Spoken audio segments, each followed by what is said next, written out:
Auh, sakit. Hati-hati dong. Jangan terburu-buru. Ibu kan sudah lama enggak. Jadi, kalau kamu begitu, ibunya sakit. Sebelum lanjut, seperti biasa, absen dulu di komentar ya. Dari daerah mana kamu berasal. Dan jam berapa kamu nonton video ini. Oke, kita langsung saja mulai ke cerita lengkapnya. Bunda Maya adalah seorang janda kaya raya. Ia punya usaha jualan online pakaian yang cukup terkenal dengan produk yang selalu laris. Sudah lama ia bercerai dari suaminya. Setelah perceraian itu, Maya beberapa kali mencoba menikah lagi, tapi hasilnya sama saja, berakhir dengan perceraian. Semua orang mengira pernikahannya gagal karena masalah besar, padahal tidak. Setiap rumah tangga yang ia bangun selalu runtuh hanya karena hal-hal kecil, sepele, yang bagi orang lain mungkin bisa ditoleransi. Namun tidak untuk Maya. Ia sendiri sering berkata pada sahabat dekatnya, "Aku ini gampang bosen. Kalau rasanya hambar, buat apa dipertahankan?" Sahabatnya menegur, "Maya, kamu itu aneh. Suami-suami kamu dulu kan orang mapan semua. Ada yang ganteng juga. Masalah kecil masa jadi alasan cerai?" Maya hanya terkekeh kecil. "Aku bukan cari mapan. Aku bukan cari tampan tua. Aku butuh yang bisa bikin aku hidup lagi. Paham nggak?" Kenyataannya, Maya memang berbeda. Ia tidak pernah merasa puas dengan laki-laki yang pernah ia nikahi. Semua terasa datar, dingin, dan membosankan.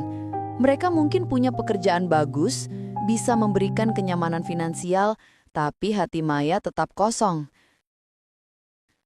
Maya punya selera yang jarang dimiliki perempuan sebayanya. Ia justru tergoda dengan pria yang jauh lebih muda. Kalau ada pria tampan berusia 20 tahunan lewat, Maya bisa langsung salah tingkah. Ada getaran aneh yang membuat jantungnya berdetak lebih cepat. Lebih dari itu, Maya punya obsesi yang tidak biasa. Ia menyukai pria perjaka. Bagi orang lain, hal itu terdengar berlebihan, bahkan gila. Tapi bagi Maya, justru itulah kenikmatan hidupnya. Pria muda itu ibarat gelas baru. Begitu Maya sering berceloteh sambil tertawa. Masih bening, belum ada noda, dan rasanya lebih menyegarkan. Pernah ketika ia menghadiri acara reuni, beberapa teman pria sebayanya mencoba merayunya. Mereka menawari stabilitas, kenyamanan, bahkan ada yang terang-terangan menjanjikan fasilitas. Maya hanya tersenyum sinis.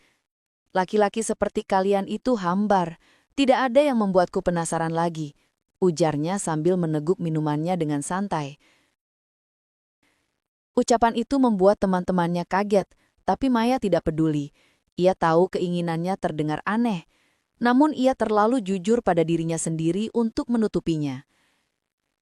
Dalam kehidupan sehari-hari, Maya sering terlihat menggoda tanpa disadari. Kalau ada kurir muda yang datang mengantar paket, matanya bisa lama menatap lebih dari sekedar ramah. Sesekali ia melontarkan kalimat yang membuat si anak muda salah tingkah. "Wah, kamu ini masih seger banget ya? Kalau tiap hari yang nganter kayak kamu, bisa betah aku belanja online terus," ucapnya sambil tertawa kecil. Bagi orang lain, itu hanya gurauan, tapi Maya tahu, di dalam dirinya memang ada ketertarikan yang tidak bisa ia kendalikan. Malam-malamnya sering diisi dengan lamunan.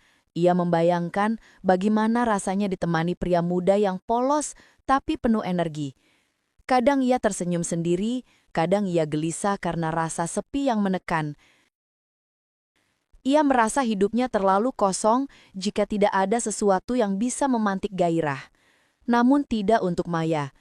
Ia sendiri sering berkata pada sahabat dekatnya, "Aku ini gampang bosen. Kalau rasanya hambar, buat apa dipertahankan?" Gumamnya pelan suatu malam sambil menatap bayangan dirinya di cermin dengan senyum penuh arti. Suatu siang, Bunda Maya memesan sebuah handphone baru untuk kebutuhan live streaming. Ia tidak datang ke toko, hanya memesan lewat WhatsApp, dan barang dikirim melalui GoSend. Sayangnya saat handphone itu tiba, kondisinya mengecewakan. Layar retak, dus penyok, Jelas ada masalah di perjalanan. Tak lama, driver yang mengantar datang ke depan rumahnya untuk menjelaskan. Namanya Yudi, pemuda berusia 25 tahun, berwajah tampan dengan sorot mata yang jujur. Tubuhnya masih tampak lelah, keringat membasahi lehernya setelah menempuh perjalanan. Saat melihatnya pertama kali, Maya seakan lupa pada handphone barunya yang rusak. Pandangannya langsung jatuh pada wajah Yudi. Senyum tipis muncul di bibirnya. Ada rasa aneh yang bergetar dalam dadanya, sesuatu yang sudah lama tidak ia rasakan. "Maaf Bu, tadi saya kecelakaan kecil di jalan. Handphonenya jadi rusak. Saya siap bertanggung jawab dengan cara apapun." Kata-kata itu bagi angin segar yang menerpa telinga Maya. Dengan cara apapun.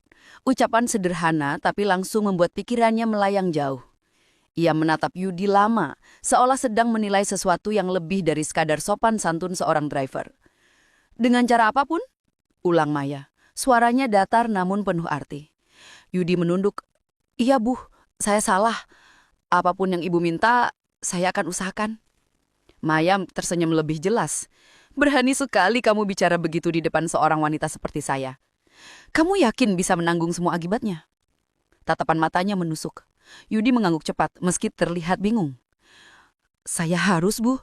Itu sudah kewajiban saya." Maya mendekat setengah langkah membuat Yudi kian gugup. "Kalau begitu, kita lihat saja seberapa jauh kamu bisa menepati janji itu. Saya tidak suka janji kosong, apalagi dari anak muda tampan seperti kamu." Yudi terdiam, wajahnya memerah. Ia tidak tahu harus menjawab apa. Maya menatapnya lama, lalu dengan nada lebih pelan ia berkata, "Kasih saya nomor ponselmu, biar saya bisa hubungi kamu kapan saja saya butuh tanggung jawabmu." Kalimat itu terdengar biasa, tapi dalam cara Maya mengucapkannya ada nuansa lain. Yudi menelan ludah. Ia tidak bisa menolak. Dengan tangan sedikit gemetar ia menuliskan nomornya di selembar kertas dan memberikannya pada Maya. Maya menerima kertas itu sambil tersenyum puas. "Bagus, anak yang sopan dan bertanggung jawab. Tapi ingat, tanggung jawab itu tidak selalu sederhana. Siap kan?"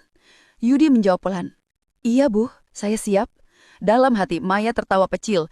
Ia tahu anak itu tidak benar-benar mengerti maksud ucapannya.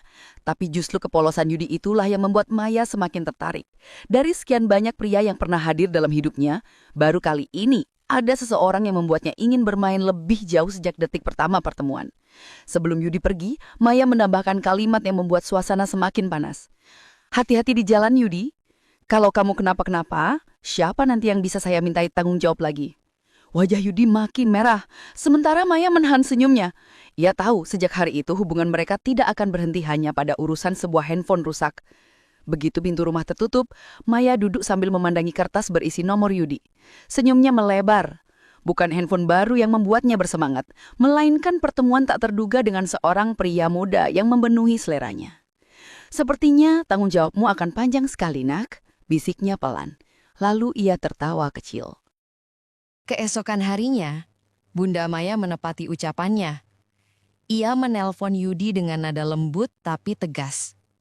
"Yudi, datanglah ke rumah saya siang ini. Kita perlu bicara soal tanggung jawabmu kemarin." Yudi terdiam sejenak. Ada rasa berdebar yang sulit ia jelaskan, tapi akhirnya ia menjawab, "Baik Bu, saya akan datang." Begitu tiba di rumah Maya, jantung Yudi berdegup lebih kencang. Wanita itu sudah menunggunya di ruang tamu, duduk santai dengan senyum tipis yang sulit dibaca. Begitu Yudi masuk, Maya langsung berkata, "Jadi, kamu ini laki-laki yang siap menanggung akibat dengan cara apapun, kan?" Wajah Yudi memerah. Suaranya bergetar. Iya Bu, saya memang sudah janji begitu." Maya mencondongkan tubuh, menatap lurus ke matanya. "Hati-hati dengan ucapanmu, Nak. Kadang janji itu bisa berubah jadi beban yang berat. Kamu yakin sanggup menanggungnya?" Yudi mengangguk, meski terlihat bingung. "Saya akan coba, Bu. Apapun yang Bunda mau." Maya tersenyum. Kali ini lebih lebar. "Bagus. Tapi jangan terlalu tegang begitu. Duduk santai saja. Anggap rumah ini rumahmu. Saya hanya ingin mengenal lebih dekat pria muda yang begitu berani berjanji pada seorang janda seperti saya." Kalimat itu meluncur halus, tapi cukup membuat wajah Yudi makin merah. Maya lalu mulai bertanya macam-macam, seolah ringan tapi penuh dengan rasa ketertarikan. Kamu tinggal di mana, Yudi? Sendirian atau masih sama keluarga? Sendirian, Bu, jawab Yudi pelan. Oh begitu, anak muda mandiri ya? Pasti banyak yang suka. Yudi hanya tersenyum kikuk. Tapi Maya tidak berhenti. Umurmu 25 tahun kan? Masih sangat muda. Energi masih penuh. Saya suka itu. Setiap kalimat Maya seperti sengaja diarahkan untuk membuat Yudi salah tingkah. Ia tidak benar-benar marah, malah menikmati bagaimana pemuda itu berkali-kali menunduk, tidak tahu harus menjawab apa. Hari itu ditutup dengan Maya memberi perintah kecil. Besok datang lagi ya. Saya ada barang belanjaan, perlu dibantu angkat. Anggap saja itu latihan tanggung jawabmu, Yud. Yudi mengangguk, masih gugup. Tapi Maya tahu, itu cukup membuat anak itu terikat. Hari-hari berikutnya, pola itu berulang. Hampir setiap hari Yudi muncul di rumah Maya. Kadang diminta membantu mengangkat dus pakaian, kadang disuruh memperbaiki hal sepele. Bahkan sesekali hanya diminta menemani ngobrol sambil minum teh.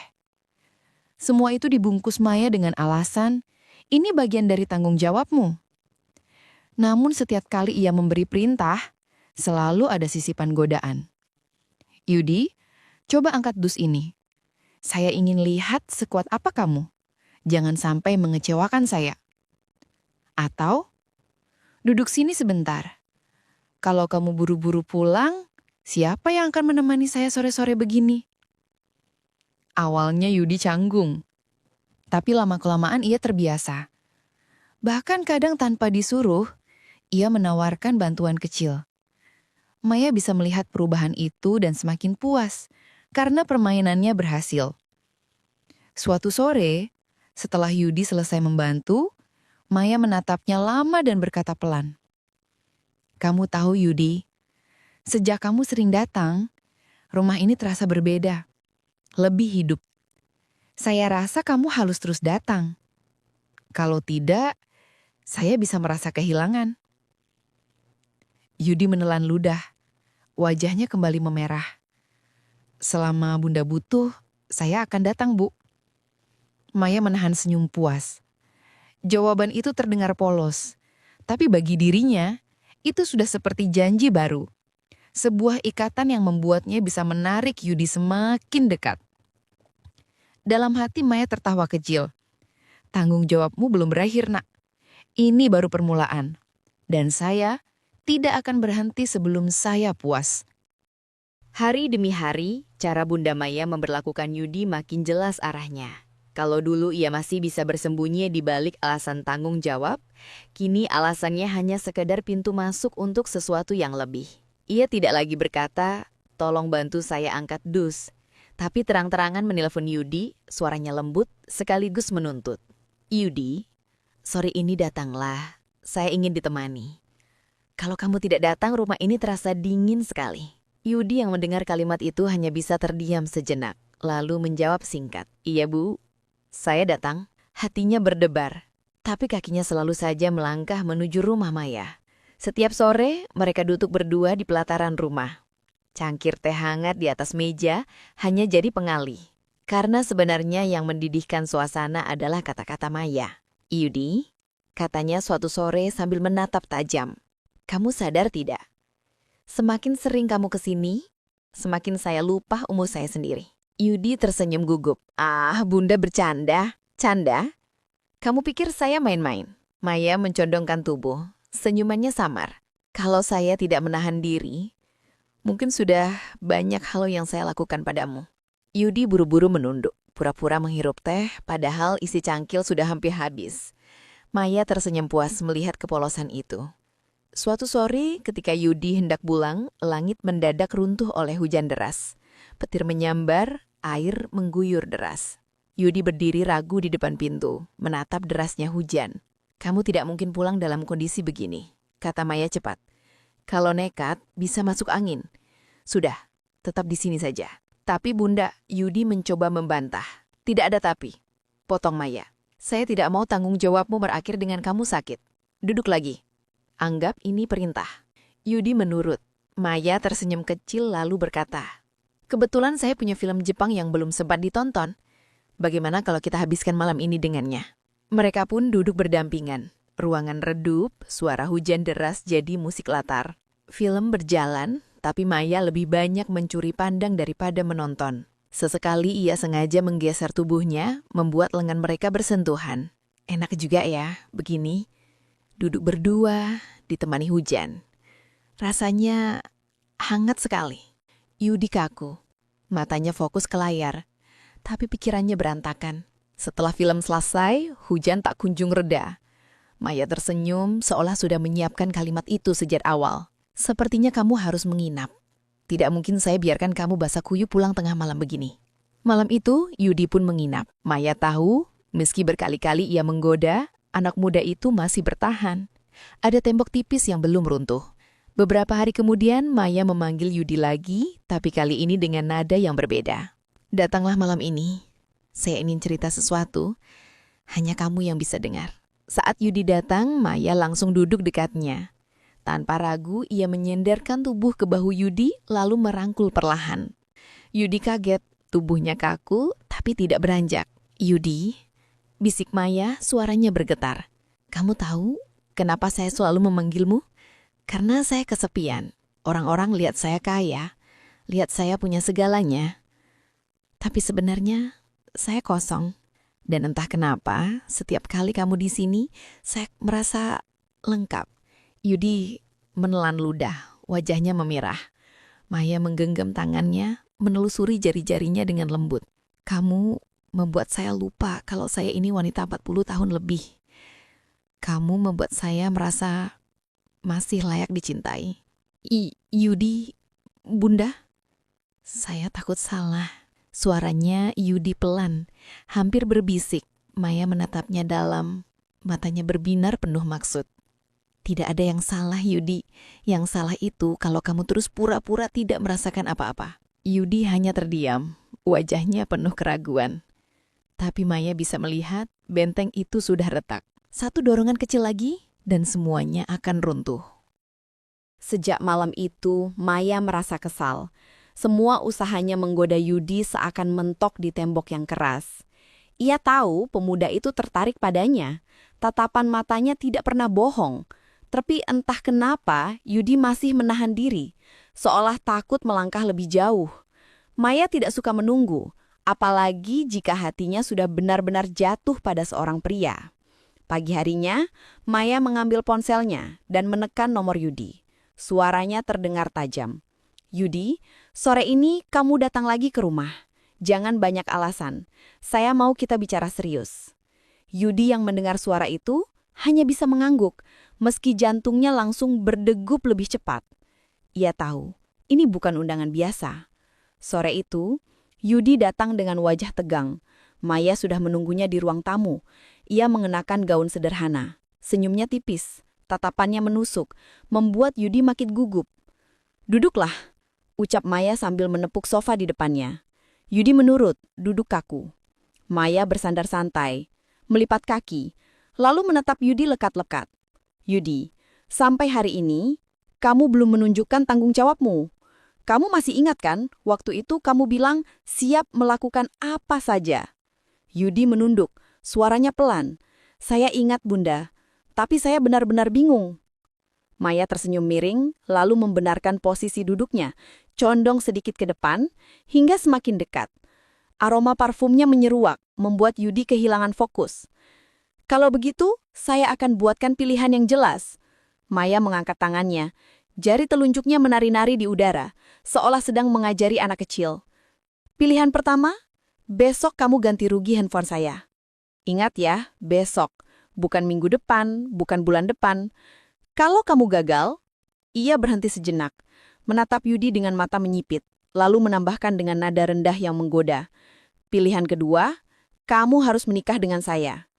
Yudi sontak menegakkan badan, wajahnya memanas, keringat dingin menetes di pelipisnya. Menikah, Bunda? Maya mengangguk santai, lalu mendekat perlahan. Tangannya menyentuh lengan Yudi, membuat pemuda itu menegang. Yah, menikah dengan saya. Jangan pura-pura kaget, Yudi. Saya tahu, jauh di dalam hatimu, kamu juga menginginkannya. Tatapanmu tidak pernah bisa bohong. Tanganmu gemetar setiap kali saya genggam. Kamu hanya tidak berani mengakuinya. Yudi semakin gugup. Ia ingin bicara, tapi kata-katanya tercekat di tenggorokan. Maya tidak melepaskan tatapannya. Ia malah semakin berani. Bayangkan saja Yudi, seorang wanita matang, mandiri, dan tahu apa yang ia mau, memilihmu. Bukankah itu kesempatan yang tidak semua pria bisa dapatkan? Jantung Yudi berdebar semakin keras. Ia tahu Maya sedang menjeratnya. Pati entah kenapa, bagian dalam dirinya tidak ingin melawan. Namun mulutnya tetap kaku. Saya tidak bisa menjawab sekarang, Bunda. Maya mundur perlahan, lalu tertawa kecil. Tidak apa-apa, saya tidak terburu-buru. Tapi ingat baik-baik, besok saya menunggu jawabanmu. Uang atau saya? Kalimat itu terdengar seperti ancaman, tapi sekaligus undangan yang sulit ditolak. Yudi berdiri, mencoba berpamitan. Saya pulang dulu, Bunda. Maya mengantarkannya sampai pintu. Sebelum Yudi benar-benar keluar, Maya sempat menyentuh bahunya sambil berbisik di telinganya. Yudi, kalau kamu pilih saya, jangan pernah menyesal. Karena sekali kamu terikat dengan saya, kamu tidak akan bisa lepas lagi. Yudi menunduk, tidak berani menatap wajahnya. Ia melangkah cepat keluar rumah, sementara Maya berdiri di ambang pintu dengan senyum penuh kemenangan. Dan di balik semua kegugupannya, Yudi tahu satu hal. Ultimatum Maya barusan membuat pikirannya kalut, tapi juga membuat hatinya bergetar.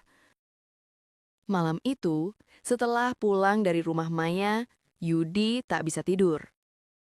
Kalimat ultimatum dari Maya terus berputar di kepalanya. Besok saya menunggu jawabanmu. Uang atau saya? Ia tahu ia tidak punya cukup uang untuk mengganti handphone. Pilihan satu-satunya hanyalah Maya. Tapi yang membuatnya bimbang bukanlah soal itu. Hatinya sendiri memang sudah condong pada wanita matang itu. Hanya saja ia takut. Takut pada pandangan orang. Takut pada ibunya. Pagi harinya, Yudi memberanikan diri berbicara dengan ibunya. Ia duduk di ruang tamu. Wajahnya serius. Bu, ada sesuatu yang harus saya ceritakan.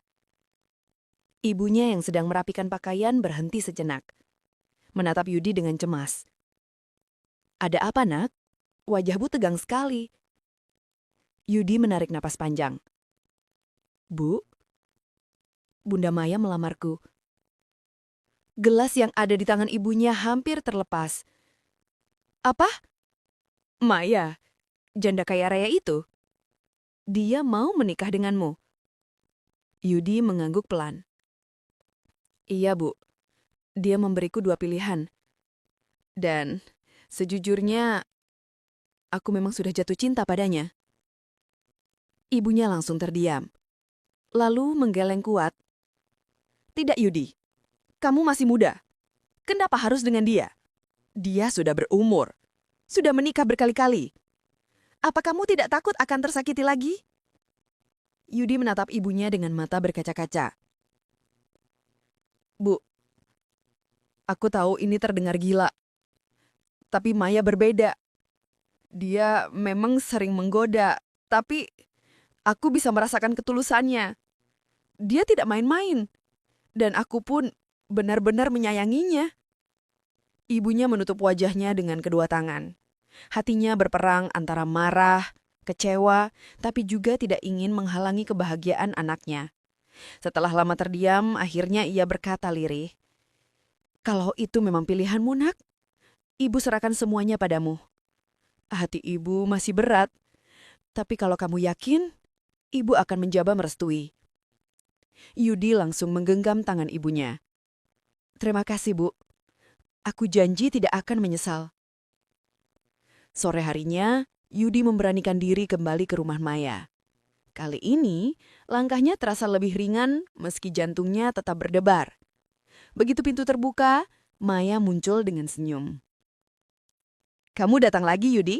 Sudah siap menjawab? Tanyanya sambil menatap Renuk Seti. Yudi tidak menjawab. Ia langsung mendekat, lalu Yudi berbisik. Bunda, aku tidak datang untuk bicara tentang hutang.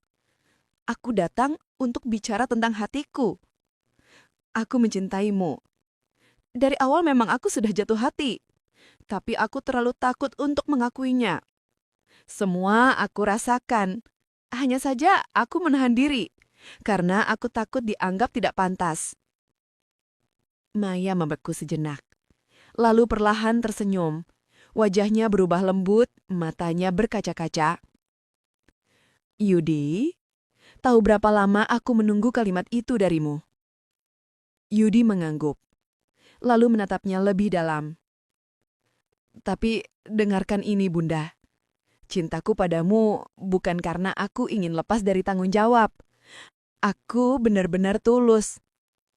Aku tidak peduli dengan usia, dengan statusmu. Yang aku tahu, hatiku tenang saat bersamamu. Maya terdiam, merasakan kehangatan menjalar di dadanya. Selama ini ia terbiasa menjadi pihak yang menjerat. Tapi kali ini, ia justru luluh oleh ketulusan seorang pemuda. Air matanya hampir jatuh, tapi ia segera menyembunyikannya dengan senyum puas. Dasar anak nakal, akhirnya berani juga bilang begitu. Yudi hanya bisa tersenyum malu. Dan untuk pertama kalinya, Maya benar-benar yakin. Yudi bukan hanya seorang pemuda yang ia goda untuk memenuhi kesepiannya. Ia adalah pria yang siap mencintainya dengan hati yang tulus. Hari itu akhirnya tiba. Maya berjalan dengan gaun putih sederhana, namun tetap memancarkan pesona yang sulit diabaikan. Yudi berdiri di sampingnya, gagah dengan jas hitam. Siapapun yang melihat mereka mungkin akan berbisik-bisik, mempertanyakan kenapa pemuda seusia Yudi memilih wanita matang seperti Maya. Tapi tatapan mereka berdua saling mengunci, seolah dunia di sekitar tak lagi penting. Ketika penghulu mengucapkan ijab kabul, suara Yudi terdengar mantap. "Saya terima nikahnya." Kalimat itu keluar dengan tegas, tanpa ragu. Maya menutup matanya sejenak, merasakan bulu kuduknya berdiri. Semua perjuangan dan permainan kecilnya akhirnya terbayar lunas. Setelah resmi menjadi suami istri, Maya menggenggam tangan Yudi erat-erat. Bisikannya menyusul di telinga pemuda itu. "Sekarang kamu sudah sah, Yudi. Tidak ada alasan lagi untuk menolakku." Yudi tersenyum kaku. Pipinya memanas, tapi genggamannya semakin erat. Ia tahu kehidupannya baru saja dimulai. Hari-hari setelah pernikahan itu berjalan cepat. Maya tidak lagi sendirian. Kini, setiap pagi ada Yudi yang menemaninya sarapan. Kadang dengan obrolan serius tentang bisnis, kadang dengan godaan kecil yang membuat rumah terasa hidup. Maya memiliki usaha jualan pakaian online yang sebelumnya dikelola sendiri. Bisnis itu sebenarnya sudah berjalan stabil, tapi Maya sering mengandalkan pesonanya untuk menarik pelanggan. Yudi melihat celah yang lebih besar. Ia mulai ikut campur dalam pengelolaan, dari strategi promosi, manajemen stok, hingga cara berinteraksi dengan pembeli. Awalnya Maya heran. Anak ini baru jadi suami sudah berani-beraninya mengatur, katanya sambil mencibir. Yudi hanya terkekeh. "Saya tidak mengatur, Bunda. Saya hanya ingin membuat bisnis ini naik lebih tinggi. Kita punya potensi besar." Maya terdiam, lalu tersenyum. "Baiklah, asal nanti kamu juga bisa naikkan semangatku kalau aku sedang malas." Keduanya pun bekerja sama. Maya tetap tampil sebagai wajah utama brand dengan pesonanya yang tak pernah pudar. Sementara Yudi mengatur strategi di balik layar. Mereka seperti dua sisi koin, berbeda tapi saling melengkapi. Dan benar saja, dalam hitungan bulan, usaha mereka meroket. Omset yang dulunya biasa saja, kini meningkat berkali lipat. Orderan membanjir, pelanggan makin banyak, bahkan nama Maya semakin dikenal luas di dunia marketplace. Suatu malam, Maya duduk di teras rumah dengan secangkir teh, menatap Yudi yang sibuk memeriksa laporan penjualan di laptop. Wajahnya serius, tapi matanya tetap menyala penuh semangat. Maya tersenyum puas. Siapa sangka, anak muda yang dulu cuma nganterin paket rusak, sekarang malah bikin hidupku berantakan sekaligus indah. Yudi menutup laptopnya, lalu mendekat dan duduk di samping Maya dan berbicara dengan lembut. Berantakan atau indah, Bunda? Maya mengedip. Keduanya, tapi aku suka. Yudi meraih tangannya, menggenggam lembut. Aku juga. Semua ini bukan karena bisnis atau uang, tapi karena aku bisa bersamamu menjalani hidup sebagai pasangan. Itu sudah lebih dari cukup. Maya menatapnya lama, senyumnya kini berubah lembut, penuh rasa. Dasar anak makal, ternyata kamu bisa juga bikin aku meleleh dengan kata-kata manis. Keduanya tertawa kecil, lalu larut dalam kebersamaan yang hangat. Dan begitulah, kisah seorang janda kaya raya yang terkenal sulit puas, akhirnya menemukan ketenangan hatinya pada seorang pemuda sederhana. Dari awal yang penuh godaan, hingga akhir yang dipenuhi cinta dan kesuksesan. Maya dan Yudi membuktikan bahwa cinta tidak mengenal usia, status, atau pandangan orang lain. Yang penting, ada ketulusan, ada keberanian, yang membuat hidup selalu terasa lebih menggairahkan.